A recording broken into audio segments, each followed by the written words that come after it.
What do fad diets, destructive thoughts, and obsessive thoughts all have in common? They can all come together to take over our lives in this pre-summer season. And this is what we were talking about today. We are talking about the end or the fall of the bikini body, right? Because, well, I use the term bikini body because that's quite popular, but now is that time of year where we're starting to think about summer, right?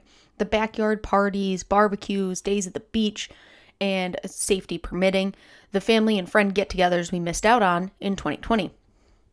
This can lead to a desire to change our body, lose weight, and get that quote-unquote bikini body for the summer. Without fail, there will be companies and individuals marketing to you in this exact situation. Because that's what companies do. We've talked about it before. They market to sell their products. It's not a bad thing, but it is a thing that exists. The tough part is that, like I've talked about, again, in that previous episode, I don't remember which one I mentioned it on, but the companies are good, right? Like, companies market. They have people for marketing. This isn't a bad thing, right? But they know just what to say and how to say it to hit on your emotions and insecurities.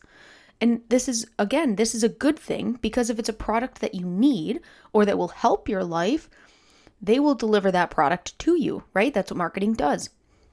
Let's take Apple, for example, right? They market to a clean, sophisticated, high-end consumer, right? They don't ever market like, here's an iPhone. They market the idea of having an iPhone or having a Mac, being the top tier. And again, I use those products because I have fully bought into the system, right? But their ads, if you watch an Apple ad, it's never about like the design and the technology and all those different updates that you'll get. It's about the feeling of the iPhone, the freedom of the iPhone. Lately, there's security and there's safety of an iPhone and protecting your data, right? Those are the emotions behind owning an iPhone. All companies do this. So during this pre-summertime, almost summer time of year, this is where often our bodies, like, we want them to fit into those summer clothes, right? Now, again, I use the term bikini body, but this doesn't always mean a bikini. I know not everyone is going to be wearing one or even want to wear one, but I think you know what I mean, right? Women have gone through many phases. Throughout history, this image of an ideal woman has taken numerous shapes. And I highly encourage you to check out the blog post that is posted along with this episode. I found a cool little GIF that kind of goes through some of these bodies of women, right? But from stick thin to more curvy bodies, there truly has been a time for everyone. But that time isn't here all at the same time, and also isn't all right now in this present moment, right? This causes a disconnect. In the media, the news, social media, and other sources, we as women are told we should, and almost that we must sometimes, live up to this idea of the quote-unquote female or feminine ideal, especially when it comes to our bodies. In today's day and age, this is further complicated, right? Perhaps you've heard the quote, "The woman in the picture doesn't even look like the woman in the picture." Thank you, technology, right? Like, I don't know if this is something we need to thank technology for. Technology is awesome, but when we look at the advanced Photoshop capabilities with a computer or even just like a swipe of a finger across a smartphone screen, it can truly become a recipe for disaster. We look at images on social media of people we know in real life, but those images almost look too perfect, right? In a study done in the UK with 11 to 16-year-olds, almost 40% said they've experienced worry due to how they look in images and social media, right? Another review found dissatisfaction in their body in kids under the age of 6.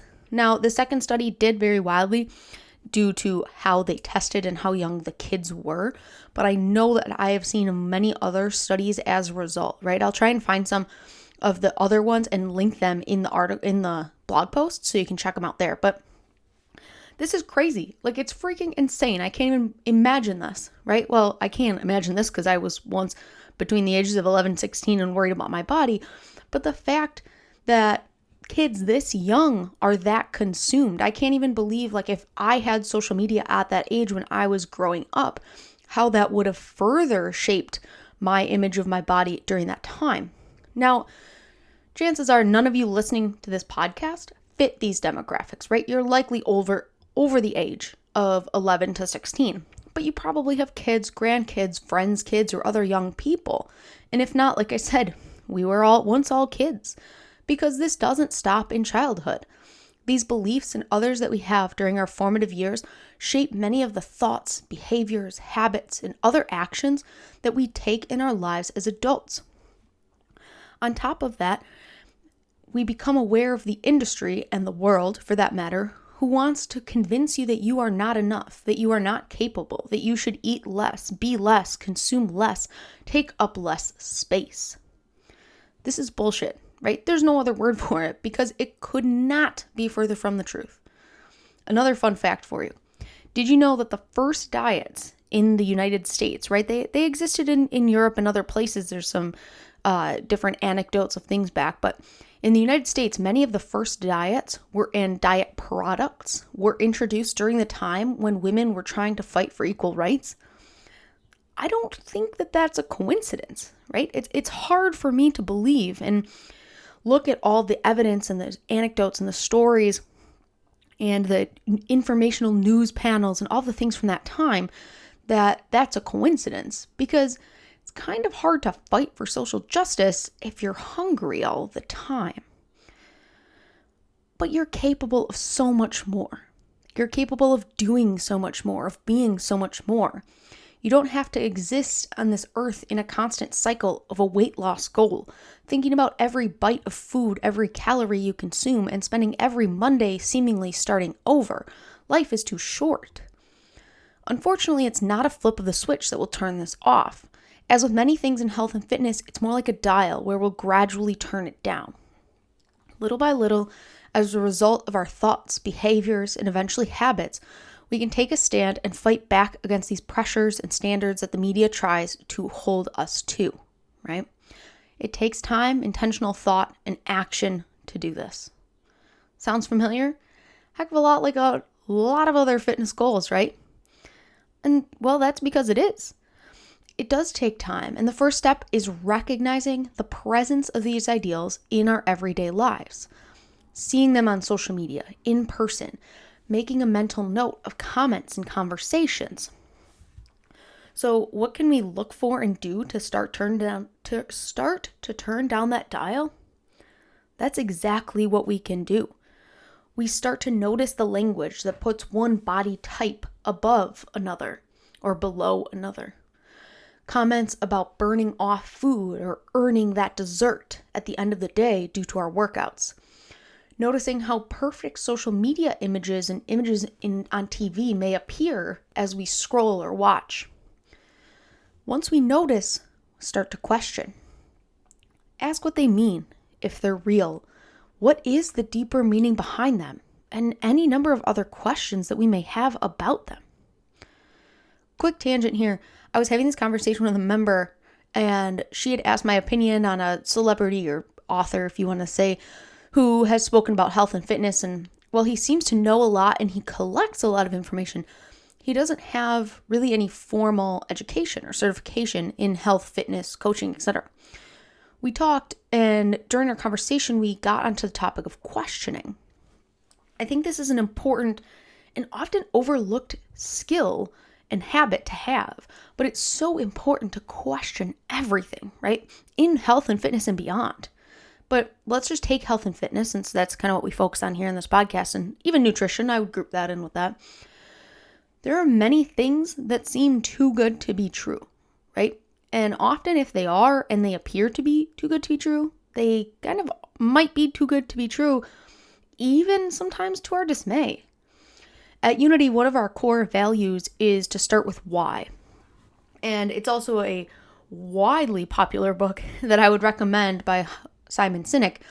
Just like the importance of the quote-unquote why in our fitness journey, knowing the why and sometimes the how behind fads, trends, quick fixes even things like exercises and proven dietary protocols can show us whether they be helpful to us or not, right?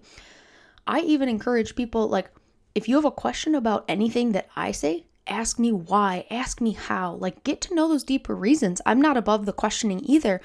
Just because I do have an education or certifications, I encourage you to ask why, to dive deeper and know the deeper reason behind these things. Question everything, right? Okay, so back to what I was talking about before. Once we notice these things, we have to call them out and start to reframe. How can we change the thought, action, or comment to be more beneficial or helpful? Perhaps this would be reframing and taking a negative thought and making it a positive one, right? Now, this isn't always natural to bring up to other people, especially as we first start. But we can start with ourselves. Start by reframing your thoughts around what you read, see, and talk about with friends, family, and coworkers. While others may bring topics up, you can do your best not to be the one to start the conversation. Sometimes this is the easiest way to do it, right? If you don't feel comfortable calling something out, simply just don't bring it up, or simply don't encourage and participate furthering that conversation, right? Now, it's important to note that this, again, can be uncomfortable, like I said, but it's also a very intentional process, especially at first. Bringing these topics up in conversation and even calling people in on what they're saying and what that can truly mean is really challenging. But as you learn more, educate yourself, and get better at recognizing and reframing these situations in your own life, you'll likely want to share this with others. This brings me to my final tip. So I've talked about recognizing and reframing. There's a lot of mindset work wrapped up here, because obtaining a quote-unquote bikini body or pursuing a weight loss goal, it's not always about that weight loss. There's always a deeper reason, right? But we have to have practical advice and action steps. The single best thing, I think, that you can do to start to take up space, focus on what your body can do, and fight the messages portrayed by mainstream media, pick an action-oriented goal. No, not losing weight. Find a distance to cover, learn a new skill, train for a PR in your favorite lift, pick an outdoor adventure. The options are endless, right? And it's possible. You just have to have a plan to get there and take the first step out of the door. Because when we are pursuing a performance goal, right? That's kind of where we would classify these as a performance goal. We start to focus our energy on that. We forget that our body has to fit a certain mold, look a certain way. And while weight loss and our bodies might change as a result, we're more focused on hitting the goal that we set for ourselves. Now, again, I do want to make this caveat before we get into our empowered action for the week. This doesn't mean that you can't pursue a weight loss goal, right? I'm not anti-weight loss goals, right? But it's about recognizing what your body can do and celebrating what your body can do instead of spending so much time being consumed with what it looks like and forgetting about what it can do, right? I think that's where the disconnect comes in sometimes, is often when we focus on our body and how it looks, we forget about those other cool things that it can do. And that's where we need to bridge that gap, right? So it's not, when we pursue a weight loss goal, it shouldn't be only focusing on the fat loss, but picking a performance goal, perhaps it goes along with that. So if I was going to lose weight, I know that strength training is an important part of that. Perhaps I train to improve, a set number of reps I can do at a certain weight, or to add weight to a certain lift, right? Now, if we're in a calorie deficit, might not be the time to PR a lift, but we can certainly add weight to the bar that we are lifting, or grab a heavier set of dumbbells or something to that effect. So that brings us to our empowered action. Take time each day this week to find something you love about you, your abilities, and your talents. This isn't about where you've been in the past or where you could be in the future. It's about right now. Find one thing that you're proud of that day, a PR in the gym, a flip of that negative mindset into a positive one, a reframe of a situation. The possibilities are endless, and I don't want you to think this has to be health and fitness related, right? Again, while this is a health and fitness focused podcast, and a lot of our examples stem from there, in this situation, a lot of things we do in the gym, that hard, tough things, prepare us for those hard things we're able to handle in life, right? When we know we can go in and crush a really hard workout, we also know at the same time that if one of our family members asks to go for a nice long walk, we should be able to do that too, right? And knowing that you can do hard things is so vitally important in recognizing how cool and awesome and amazing our human body truly is. Taking the time to recognize these wins can bring perspective and awareness to this in our everyday life, not just from a theoretical standpoint or brief thoughts as we're listening to this podcast. So thank you so much. That's all I have for you guys this week. Thank you for tuning in to this week's episode of the Fuel Your Freedom podcast. I think we covered a lot of stuff. Hopefully we started to get the ball rolling. By no means is this the last time you'll probably hear me talk about this concept in an episode, because it is one thing that I'm so very passionate about, is finding cool things that our bodies can do, especially as females, especially when the industry and the people at large tell us that we should pursue to be smaller, to be less. And I think that we should be more and take up more space and do more, right? So that's all I got. I will catch you guys next week again. Thank you so much for listening, and I'll talk to you later. Bye.